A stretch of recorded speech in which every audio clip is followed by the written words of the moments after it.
Hello friends, welcome to your channel exam point. कैसे हो आप सभी फ्रेंड्स। कल हम लोगों ने ऋग्वैदिक काल पढ़ा था। आज हम लोग यहाँ पर उत्तर वैदिक काल पढ़ेंगे जो कि 1000 से 600 ईसा पूर्व तक है। आगे चलते हैं फ्रेंड्स। उत्तर वैदिक काल का इतिहास मुख्यतः यजुर्वेद, सामवेद, अथर्ववेद एवं ब्राह्मण ग्रंथ, आरण्यक एवं उपनिषद ग्रंथों पर आधारित है। किस किस पर आधारित है? यजुर्वेद, सामवेद, अथर्ववेद, ब्राह्मण ग्रंथ, आरण्यक एवं उपनिषद ग्रंथों पर आधारित है। इस काल में वर्ण जन्म के आधार पर निर्धारित होने लगा था। किसके आधार पर? जन्म के आधार पर निर्धारित होने लगा था।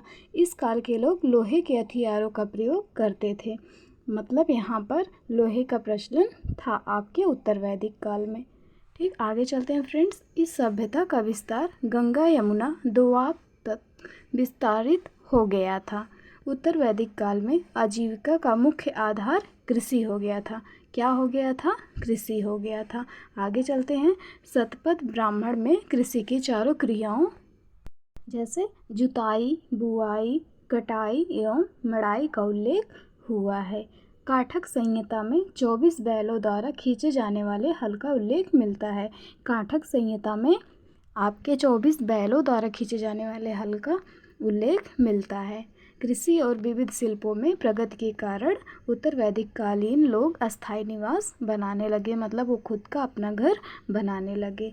आगे चलते हैं। इस काल में हल को सिर और हल रेखा को सीता कहा जाता था। इस काल में हल को सिर और हल रेखा को सीता कहा जाता था। उत्तर वैदिक काल में मुद्रा की इकाई निष्क और शतमान थी। उत्तर वैदिक काल में मुद्रा की इकाई निष्क और शतमान थी। आगे चलते हैं। प्रजातांत्रिक संगठनों में सभा समिति तो बनी रही, लेकिन विदत का अस्तित्व समाप्त हो गया। उत्तर वैदिक काल में सभा में स्त्रियों का प्रवेश वर्जित हो गया। क्या हो गया? वर्जित हो गया, यानी उनके जाने से मना कर दिया गया। उत्तर वैदिक काल में स्त्रियों की स्थिति में गिरावट आई। शतपथ ब्राह्मण में इस काल की अनेक विदुषी महिलाएं जैसे गार्गी, मैत्रेयी आदि का उल्लेख मिलता है। इस काल में गोत्र प्रथा स्थापित हुई। गोत्र का शाब्दिक अर्थ क्या होता है? गोष्ठे या वह स्थान जहाँ समूचे वेदों को समझने के लिए 6 वेदांतों की रचना की।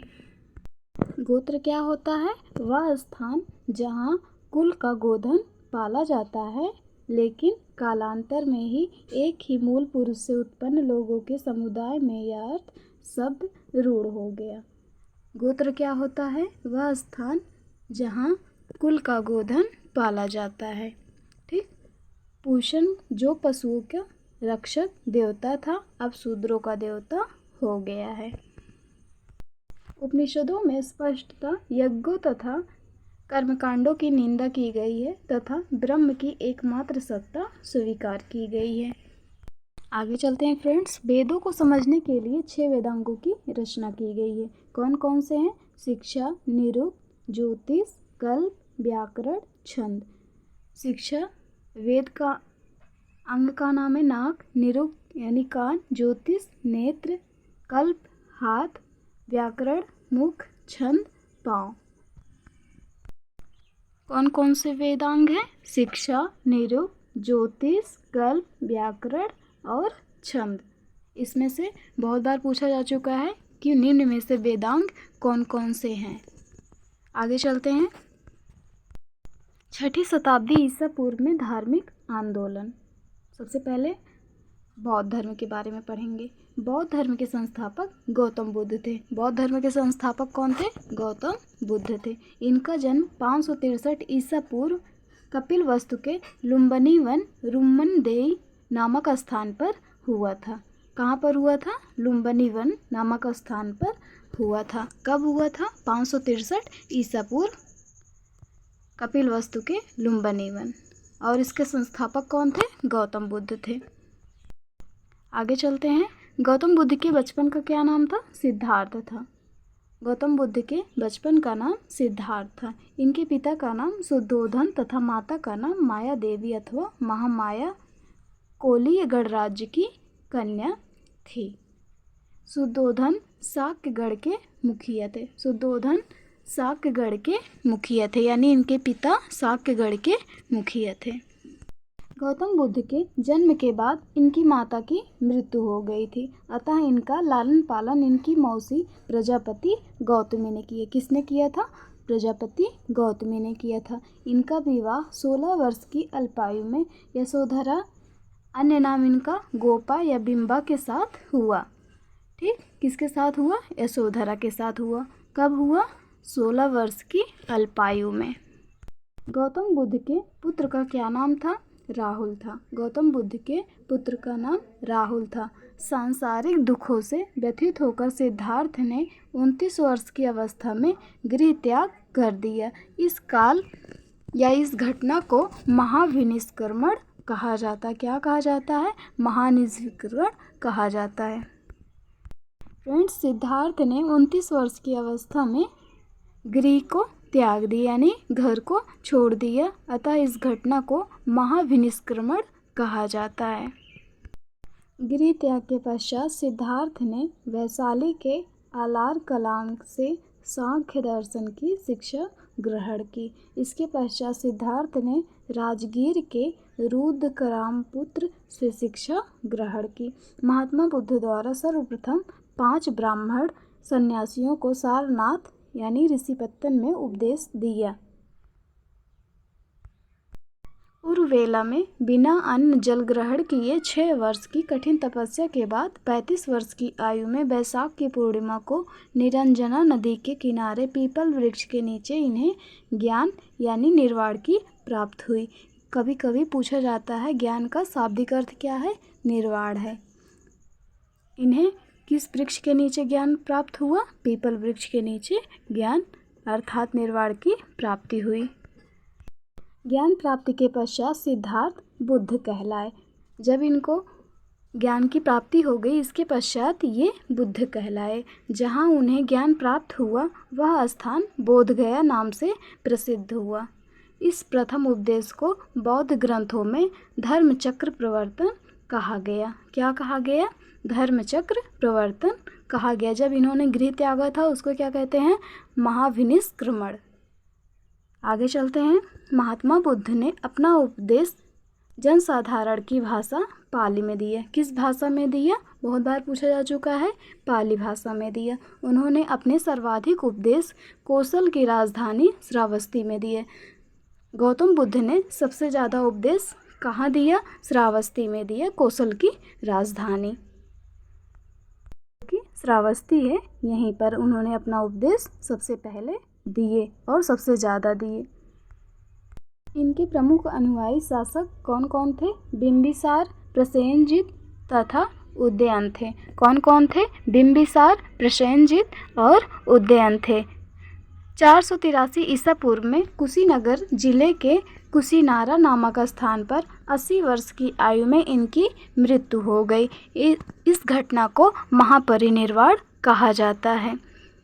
483 ईसा पूर्व में कुशीनगर जिले के कुशीनारा नामक स्थान पर 80 वर्ष की आयु में इनकी मृत्यु हो गई। इस घटना को क्या कहा जाता है? महापरिनिर्वाण कहा जाता है। एक अनुश्रुति के अनुसार मृत्यु के बाद बुद्ध के शरीर के अवशेषों को 8 भागों में बांटकर उन पर 8 स्तूपों का निर्माण कराया गया। बौद्ध धर्म के विषय में विस्तृत ज्ञान त्रिपिटक यानी विनय पिटक, सुत्त पिटक और अभिधम्म पिटक प्राप्त होता है। सबसे ज़्यादा ज्ञान त्रिपिटक से प्राप्त होता है। उसके बाद 3 पिटक कौन कौन से हैं? विनय पिटक, सुत्त पिटक और अभिधम्म पिटक। बौद्ध धर्म मूलतः अनात्मवादी है। बौद्ध धर्म मूलतः क्या है? अनात्मवादी है। बौद्ध धर्म के अनुयायी 2 भागों में विभाजित थे। कौन कौन भागों में विभाजित थे? 2 भागों में विभाजित थे। पहला भिक्षुक, दूसरा उपासक। भिक्षुक में बौद्ध धर्म के प्रचार के लिए संन्यास ग्रहण करने वाले को भिक्षुक कहा जाता था। बौद्ध धर्म के प्रचार के लिए संन्यास ग्रहण करने वाले को भिक्षुक कहा जाता था। उपासक में कौन था? गृहस्थ जीवन व्यतीत करते हुए बौद्ध धर्म अपनाने वाले को उपासक कहा गया। बौद्ध संघ में प्रवेश लेने वाले संस्कार को उपसंपदा कहा जाता था। बौद्ध संघ में प्रवेश लेने वाले संस्कार को उपसंपदा कहा जाता था। बुद्ध धम्म और संघ को बौद्ध धर्म में त्रिरत्न कहा गया। त्रिरत्न किसे कहा गया? बुद्ध, धम्म और संघ को बौद्ध धर्म में त्रिरत्न कहा गया। चतुर्थ बौद्ध संगीत के बाद बौद्ध धर्म को 2 भागों में बांटा गया या फिर विभाजित हो गया। कौन कौन से? हीनयान और महायान। हीनयान और महायान में विभाजित हो गया। बौद्ध धर्म का सबसे पवित्र त्यौहार बैसाख पूर्णिमा है। कौन सा है? बैसाख पूर्णिमा है, जिसे बुद्ध पूर्णिमा के नाम से भी जाना जाता है। इसका महत्व इसलिए है कि क्योंकि बुद्ध पूर्णिमा के ही दिन बुद्ध का जन्म एवं ज्ञान की प्राप्ति एवं महापरिनिर्वाण की प्राप्ति हुई थी। बुद्ध ने सांसारिक दुखों के संबंध में 4 आर्य सत्य का भी उपदेश दिया, जो इस प्रकार हैं। कौन कौन से हैं? 4 आर्य सत्य: दुख, दुख समुदाय, दुख निरोध गामिनी प्रतिपद। क्या क्या है?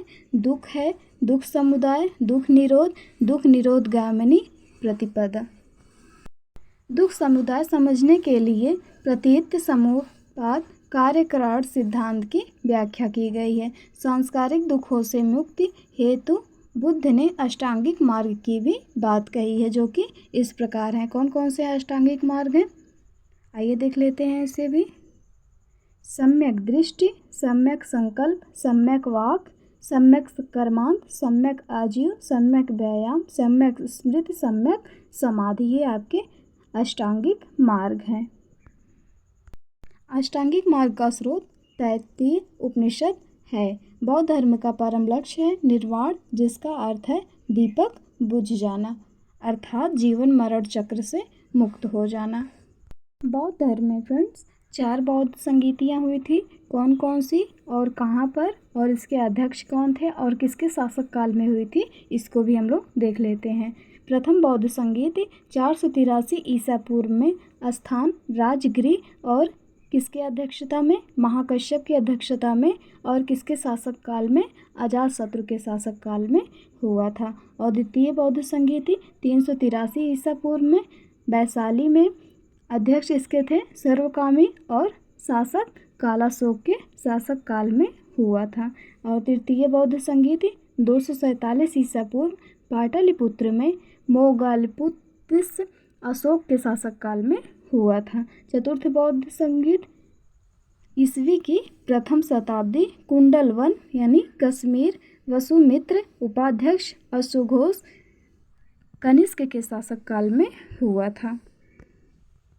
फिर से देख लेते हैं। प्रथम बौद्ध संगीति 483 ईसा पूर्व राजगिरी के अजातशत्रु शासक थे, इनके शासक काल में हुआ था। द्वितीय बौद्ध संगीति 383 ईसा पूर्व में वैशाली कालाशोक के शासक काल में हुआ था। और तृतीय 247 ईसा पूर्व पाटलिपुत्र में अशोक के शासक काल में हुआ था। चतुर्थ बौद्ध संगीति ईस्वी की प्रथम शताब्दी कुंडलवन कनिष्क के शासक काल में हुआ था। महात्मा बुद्ध ने मध्यम मार्ग मध्यमा प्रतिपदा का उपदेश दिया। बौद्ध धर्म में आत्मा के अस्तित्व को स्वीकार नहीं करता, जबकि पुनर्जन्म में विश्वास करता है। जातक कथाओं में भगवान बुद्ध के पूर्व जन्मों की कथाएं भी वर्णित हैं। प्रारंभ में संघ की स्त्रियों का प्रवेश वर्जित था, किंतु आनंद के अनुरोध पर, जो कि आनंद जो है ये उसका इनके शिष्य थे, इनके अनुरोध पर संघ में स्त्रियों का भी प्रवेश की अनुमति दे दी गई। संघ में प्रवेश करने वाली प्रथम स्त्री महात्मा बुद्ध की भी माता प्रजापति गौतमी थी, यानी इनकी मौसी थी। वैशाली की नगर वधू आम्रपाली भी महात्मा बुद्ध की शिष्या थी। आम्रपाली का भी बहुत बार नाम आता है। वैशाली की नगर वधू आम्रपाली भी महात्मा बुद्ध की शिष्या थी। कालांतर में महायान 2 भागों में शून्यवाद माध्यमिक एवं विज्ञानवाद योगाचार में विभाजित हो गया। शून्यवाद के प्रवर्तक कौन थे? नागार्जुन थे। कौन थे? नागार्जुन थे। बौद्ध संपदा की एक शाखा वज्रयान के रूप में विकसित हुई। बौद्ध संप्रदाय की एक शाखा वज्रयान के रूप में विकसित हुई। सर्वाधिक बुद्ध मूर्तियों का निर्माण गांधार कला शैली के अंतर्गत किया गया, किंतु बुद्ध की प्रथम मूर्ति संभवतः मथुरा कला के अंतर्गत बनी थी। आगे चलते हैं। बुद्ध द्वारा प्रदत्त पंचशील उपदेश का उल्लेख छांदोग्य उपनिषद में मिलता है। पंचशील उपदेश का उल्लेख किसमें मिलता है? छांदोग्य उपनिषद में मिलता है। बुद्ध घोष की कृति विशुद्धिमग्ग में बौद्ध सिद्धांतों का स्पष्टीकरण किया गया है। इसे बौद्ध सिद्धांत कोश भी कहते हैं। क्या कहते हैं? बौद्ध सिद्धांत कोश भी कहते हैं। जैन धर्म के भगवती सूत्र और बौद्ध ग्रंथ अंगुत्तर निकाय में 16 महाजनपदों का उल्लेख मिलता है। बहुत बार पूछा जा चुका है, 16 महाजनपदों का उल्लेख किसमें मिलता है? तो जैन धर्म के भगवती सूत्र और बौद्ध ग्रंथ के अंगुत्तर निकाय में 16 महाजनपदों का उल्लेख मिलता है। आगे चलते हैं फ्रेंड्स, जैन धर्म के बारे में पढ़ लेते हैं। हम लोग बौद्ध धर्म पढ़ चुके हैं, ठीक, जैन धर्म भी पढ़ लेते हैं हम लोग। जैन धर्म के प्रथम तीर्थकर एवं संस्थापक ऋषभदेव थे। कौन थे? ऋषभदेव थे। प्रथम तीर्थकर कौन थे? ऋषभदेव थे, और इसके संस्थापक भी ऋषभदेव ही थे। जैन धर्म के 23वें तीर्थकर पार्श्वनाथ थे। पार्श्वनाथ कौन से तीर्थकर थे? 23वें तीर्थकर। पार्श्वनाथ काशी के इक्ष्वाकु वंशीय राजा अशोसेन के पुत्र थे। क्या थे? अशोसेन के पुत्र थे। इन्होंने 30 वर्ष की अवस्था में संन्यास ग्रहण कर लिया। 83 दिनों में तपस्या के बाद इन्हें ज्ञान प्राप्त हुआ। 83 दिनों की तपस्या के बाद इन्हें ज्ञान प्राप्त हुआ। इनके द्वारा दी गई शिक्षाएं थी सत्य, अहिंसा, आस्तेय यानी चोरी न करना, अपरिग्रह यानी संपत्ति ना रखना, ठीक। और महावीर के माता पिता पार्श्वनाथ के अनुयायी थे। महावीर के माता पिता पार्श्वनाथ के अनुयायी थे। महावीर स्वामी जैन धर्म के 24वें एवं अंतिम तीर्थकर थे। महावीर स्वामी जैन धर्म के 24वें और अंतिम तीर्थकर थे। महावीर का जन्म 599 ईसा पूर्व में कुंडग्राम वैशाली में हुआ था। कहाँ पर हुआ था? कुंडग्राम वैशाली में हुआ था। महावीर के पिता सिद्धार्थ ज्ञात्रिक कुल के मुखिया और माता त्रिशला लिच्छवी राजा चेतक की बहन थी। महावीर स्वामी के बचपन का नाम वर्धमान था। महावीर स्वामी के बचपन का क्या नाम था? वर्धमान था। आगे चलते हैं। महावीर की पत्नी का नाम यशोदा था। कंफ्यूज मत होइएगा आप लोग। गौतम बुद्ध की पत्नी का नाम यशोधरा था और महावीर की पत्नी का नाम यशोदा था, एवं इनकी पुत्री का नाम अनुजा या फिर अड़ोजा प्रियदर्शनी था। महावीर ने 30 वर्ष की आयु में माता पिता की मृत्यु के पश्चात अपने बड़े भाई नंदिवर्धन से अनुमति लेकर सन्यासी जीवन को अपनाया। 12 वर्षों की कठोर तपस्या के बाद महावीर को 12 वर्षों की कठोर तपस्या के पश्चात महावीर को जृंबिक ग्राम के समीप ऋजुपालिका नदी के तट पर साल वृक्ष के नीचे ज्ञान प्राप्त हुआ। किस वृक्ष के नीचे?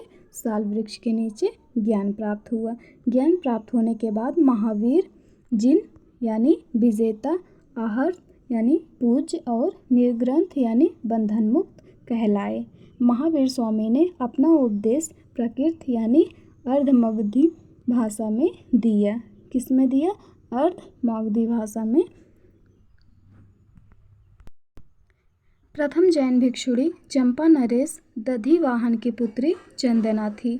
महावीर के 11 प्रमुख शिष्य थे। कितने शिष्य थे? 11 प्रमुख शिष्य थे जो गणधर कहलाए। इनमें से 10 की मृत्यु महावीर के जीवन काल में ही हो गई थी। महावीर की मृत्यु के पश्चात केवल सुधर्मण जीवित थे। 72 वर्ष की आयु में महावीर की मृत्यु यानी निर्वाण 527 ईसा पूर्व बिहार राज्य के पावापुरी में हो गया। कहाँ पर हुआ? बिहार राज्य के पावापुरी में। चंद्रगुप्त मौर्य के शासक काल के अंतिम वर्षों में मगध में 12 वर्षों का भीषण अकाल पड़ने के कारण भद्रबाहु अपने शिष्यों सहित कर्नाटक चले गए। भद्रबाहु के शिष्य दिगंबर यानी नग्न रहने वाले एवं शूलभद्र के शिष्य श्वेतांबर यानी श्वेत वस्त्र धारण करने वाले कहलाए। यानी जो नग्न रहने वाले थे उन्हें दिगंबर वे भद्रबाहु के शिष्य थे, और स्थूल भद्र के शिष्य श्वेतांबर जो श्वेत यानी सफ़ेद वस्त्र धारण करने वाले कहलाए। जैन धर्म के त्रिरत्न हैं। कितने रत्न हैं? त्रिरत्न हैं। कौन कौन से हैं? सम्यक दर्शन, सम्यक ज्ञान, सम्यक आचरण। सम्यक दर्शन, सम्यक ज्ञान, सम्यक आचरण। महावीर ने 4 महाव्रतों में 5वां महाव्रत ब्रह्मचर्य को जोड़ा। महावीर स्वामी ने 4 महाव्रतों में 5वां महाव्रत ब्रह्मचर्य को जोड़ा। जैन धर्म में त्रिरत्न के अनुशीलन में गृहस्थ के लिए 5 अणुव्रतों का जैन धर्म में त्रिरत्न के अनुशीलन में गृहस्थ के लिए 5 अणुव्रतों का पालन करना अनिवार्य है। जैन धर्म आत्मा में विश्वास करता है। जैन धर्म आत्मा में विश्वास करता है। जैन धर्म अनीश्वरवादी है। जैन धर्म अनीश्वरवादी है। जैन धर्म पुनर्जन्म एवं कर्मवाद में विश्वास करता है। जैन धर्म के सप्तभंगीय ज्ञान के अन्य नाम स्यादवाद और अनेकांतवाद है।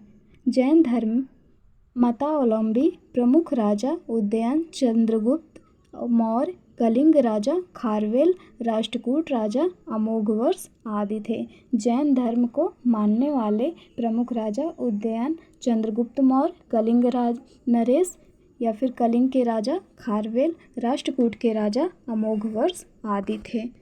आगे चलते हैं। कर्नाटक के श्रवणबेलगोला में मैसूर के गंगवंश के मंत्री चामुंड ने 10वीं शताब्दी में विशाल बाहुबली की मूर्ति गोमतेश्वर की मूर्ति का निर्माण करवाया। भद्रबाहु द्वारा रचित कल्पसूत्र में जैन तीर्थंकरों की जीवनी का उल्लेख है।